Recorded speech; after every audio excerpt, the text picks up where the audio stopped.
नमस्कार, मैं ऋचा सिंह और आप देख रहे हैं सी न्यूज़ भारत। लोकसभा चुनाव 2024 की उल्टी गिनती शुरू हो चुकी है। भाजपा मोदी सरकार के 9 साल पूरे होने पर जश्न मना रहा है और देश भर में उनके मंत्री और प्रवक्ता सरकार की उपलब्धियां भी गिना रहे हैं। इसी क्रम में जौनपुर जिले के जलालपुर क्षेत्र के एक होटल में विधानसभा जाफराबाद के पूर्व विधायक डॉक्टर हरेंद्र प्रसाद सिंह ने एक प्रेस कॉन्फ्रेंस कर सरकार की तमाम उपलब्धियों को गिनाया और विपक्ष पर तमाम तरह के आरोप भी लगाए। प्रेस वार्ता में भाजपा जिलाध्यक्ष राम विलास पाल, विनय सिंह, आमोद सिंह, अन्य लोग मौजूद रहे। आइए देखते हैं कि भाजपा के पूर्व विधायक ने प्रेस वार्ता में क्या कुछ कहा। मोदी जी लगातार पिछले 9 साल से 30 मई को 9 वर्ष पूरे हुए और 9 वर्षों में आप लोग मीडिया के लोग हैं, जागरूक लोग हैं, देख रहे हो एक बहुत बड़ा परिवर्तन देश में। अगर देखा जाए राष्ट्रीय स्तर पे तो देश की प्रतिष्ठा बढ़ी है, आतंकवाद की घटनाएं कम हुई, धारा 370 समाप्त हुई, राम मंदिर जो लंबे 500 साल पुराना विवाद था उसका भव्य राम मंदिर का निर्माण हो रहा है जो शीघ्र ही उद्घाटन होने वाला है। जनवरी 2024 तक पूर्ण होना है। उसके अलावा जो अपने आस्था के विषय थे, जो इस राष्ट्र का आत्म तत्व है हिंदुत्व, उसके लिए ढेर सारे, चाहे विश्वनाथ कॉरिडोर का विषय हो, चाहे अपना विंध्याचल माई का कॉरिडोर का विषय हो, अपने तीर्थ स्थानों को, धार्मिक स्थलों को दिव्य भव्य बनाने का विषय, ऐसे ढेर सारे विषय राष्ट्रीय स्तर पर हुए। पूरे देश में इंफ्रास्ट्रक्चर को देख लीजिए, हाईवेज, एक्सप्रेसवे, अच्छी सड़कें, ढेर सारे एयरपोर्ट्स, हेल्थ के सेगमेंट में देखा जाए तो ढेर सारे मेडिकल कॉलेजेस।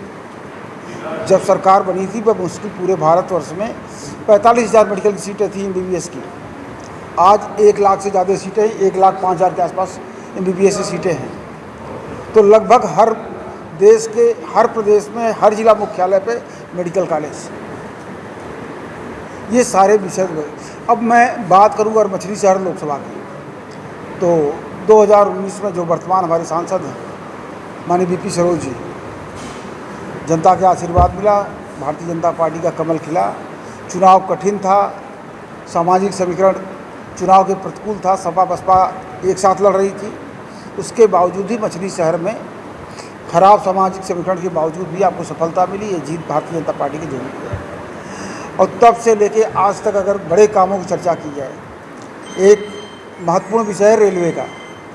रेलवे में अभी आप लोगों ने देखा होगा 15 दिन पहले या 20 दिन हुआ होगा, 125 करोड़ से की लागत से आपके जफराबाद जो रेलवे स्टेशन है उसको मॉडर्नाइज करने का, उसको सुंदर बनाने का काम, उसको आधुनिक सुविधाओं से लैस करने का काम, और प्लस जफराबाद का जो जंक्शन है उस पर फ्लाईओवर की डिमांड बहुत लंबे समय से, उसका शिलान्यास हुआ है, पैसा आ गया, उसका काम शुरू हो गया। उसके अलावा अभी 15 दिन पहले आप ही लोगों की उपस्थिति में हरी झंडी दिखा के यहाँ जो ट्रेन वाराणसी से उतरटिया सरकोनी विकासखंड डार्क जोन में आता था, सिंचाई का कोई साधन नहीं था, वहाँ पंप सेट नहीं लग सकते थे, वहाँ ट्यूबवेल नहीं लग सकते थे। और हालत ये थी कि जब से निर्माण हुआ था 1970-72 में निर्माण हुआ था पंप कैनाल का, तब से उस पर कोई काम नहीं हुआ था। पानी कहीं 1-2 किलोमीटर तक पहुंचता था, कभी नहीं पहुंचता था। 7.5 करोड़ की लागत से मुथाह जगदीशपुर पंप कैनाल का मॉडर्नाइज कराया, उसका पूरा पंप बदला गया। आज हमारे घर तक पूरे उस लिफ्ट कैनाल का पानी पूरा 100% 13 किलोमीटर की लंबाई तक पहुंच रहा है।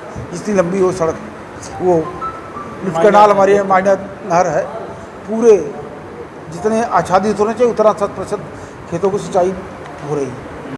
अगर मैं बात करूं यहाँ की तो ढेर सारे ट्यूबवेल लगे हैं। आपके गांव में भी ट्यूबवेल लगा है, नेवादा में, प्रधानपुर में, कुकोड़ीपुर में, लोहाजर में, रेटी में कम से कम 12-14 सिंचाई के लिए पेयजल लगे हैं। सबसे बड़ा काम जो हुआ था कि जब ये नहरें बनी थी आपके यहाँ, तो जगह जगह पैदल पुल बनाए गए थे। ऐसे करके 21 पैदल पुलिया थी।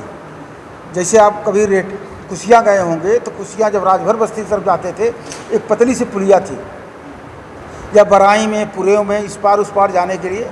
अब मशीनरी बढ़ गई, पहले तो हल बैल से खेती होती थी तो हल बैल चला जाता था, लेकिन अब ट्रैक्टर से खेती होती थी, तो किसान का इस पार भी खेत है उस पार भी खेत है, ट्रैक्टर नहीं जा पाते थे। ऐसी 21 पुलों का 12 करोड़ की लागत से चौड़ीकरण 12 पुल जफराबाद विधानसभा में 12 पुलों का नहरों पर जो पैदल पुलिया थी, ऐसी 12 पुलिया को चौड़ा करने का काम हुआ है। पहले समूह पेयजल योजना बनती थी, इक्का दुक्का लगते थे तो 10-5 गांव जोड़ के दिया जाता था।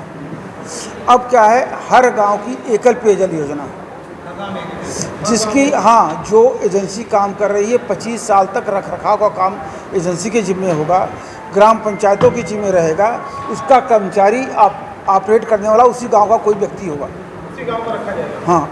तो ये जो दिक्कतें आती थी, कभी ख़राब हो गया, कभी ऑपरेटर नहीं है, कभी जल निगम से बात नहीं, ये शुद्ध रूप से ग्राम पंचायतों के अधीन होगा। पेयजल का विषय हो गया। इसके अलावा बिजली का काम आप लोग देख ही रहे हैं। 6 वर्ष पूर्व उत्तर प्रदेश में लगभग 6-सवा साल पहले योगी आदित्यनाथ जी के नेतृत्व में मार्च 2017 में भारतीय जनता पार्टी की सरकार बनी उत्तर प्रदेश में, बहुत बड़े मैंडेट के साथ। तब से लेके आज तक उत्तर प्रदेश के बिजली का काम, संपर्क मार्गों का काम, ढेर सारे ऐसे विकास कार्य जिसकी कल्पना नहीं की जा सकती थी। प्राथमिक विद्यालय कायाकल्प के माध्यम से सुंदर बनाए गए हैं, वहाँ टाइल्स लगे हैं, बच्चियों के लिए शौचालय बने हैं, उनके डेस्क बेंच की व्यवस्था हुई है, और सबसे बड़ी बात है कि अध्यापक निश्चित समय पर विद्यालय आ रहे हैं। से मैंने हर क्षेत्र में काम किया। चिकित्सा की क्षेत्र की बात करूँ तो आपके बगल में रोज़ देखते रहे होंगे, ट्रामा से जो रेहटी का सामुदायिक स्वास्थ्य केंद्र था, इसका निर्माण 2007-8 में हुआ था, और 17 से लगभग 10 वर्षों तक वहाँ बबूल, जंगल, झाड़ी, खिड़कियाँ तक गायब थी।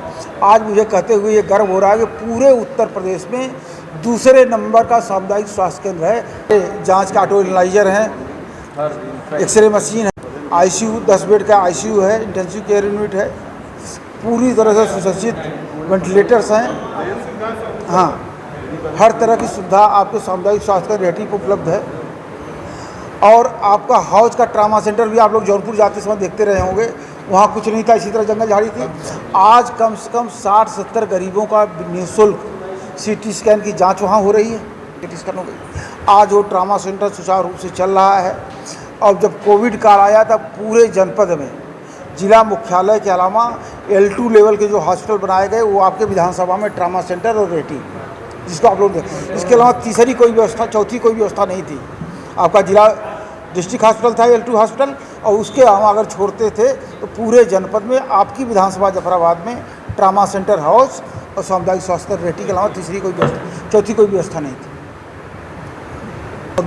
सबसे महत्वपूर्ण विषय जिस पे उत्तर प्रदेश में सबसे बड़ी चर्चा है कि उत्तर प्रदेश में अपराध पे, अपराधियों पे प्रभावी नियंत्रण हुआ है।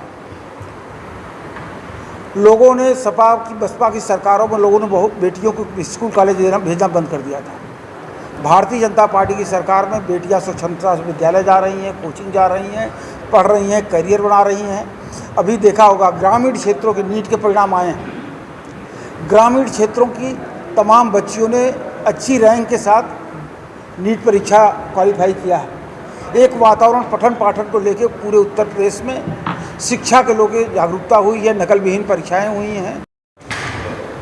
ऐसा कोई क्षेत्र में महत्वपूर्ण कार्य रहा हो जो समय के अभाव में न हो पाया हो, आपके दिल में रहा हो? अभी एक जो बहुत महत्वपूर्ण सड़क है इस क्षेत्र के लिए, वो प्रधानपुर से लेके नोएडिया तक की सड़क का चौड़ीकरण, ऊंचीकरण कार्य है। वो माननीय डिप्टी CM साहब तक जब उनकी मिनिस्टर हुआ करते थे किशोर प्रसाद मौर्य जी, उनकी घोषणा में है। उसके लिए हम लोग प्रयास करें कि वो काम शुरू हो जाए। बाकी 3 सड़कों का चौड़ीकरण, ऊंचीकरण प्रस्ताव था। एक सड़क पूरी हो गई मडियाओं को ट्राम, एक ये थी, एक चौकिया से लेके आरा तक की थी, उस पर भी बेटा उसका स्वीकृति की स्टेज पे है। हमको लगता है कि यही 2 प्रमुख काम जो है संपर्क मार्ग बचे हैं, जो उस समय मैंने प्रयास किए थे, घोषणा मिली थी, अभी तक नहीं हो पा रहे हैं। उसके लिए मैं प्रयास कर रहा हूँ कि जल्दी निकट भविष्य में उसको ऊंचीकरण चौड़ीकरण का पूरा। वर्तमान विधायक जी को कोई सुझाव देना चाहिए? जो वरिष्ठ नेता हैं, हमसे ज़्यादा अनुभव है उनका विधायिका का, तो मैं उनको कोई सुझाव दे नहीं सकता हूँ। लंबा कार्यकाल रहा उनका विधानसभा में। जौनपुर से सी न्यूज़ संवाददाता पंकज भूषण मिश्रा की रिपोर्ट। फिलहाल इस खास खबर में बस इतना ही। देश दुनिया की तमाम खबरों की जानकारी के लिए देखते रहिए सी न्यूज़ भारत। हर खबर आपके साथ, आपके हाथ।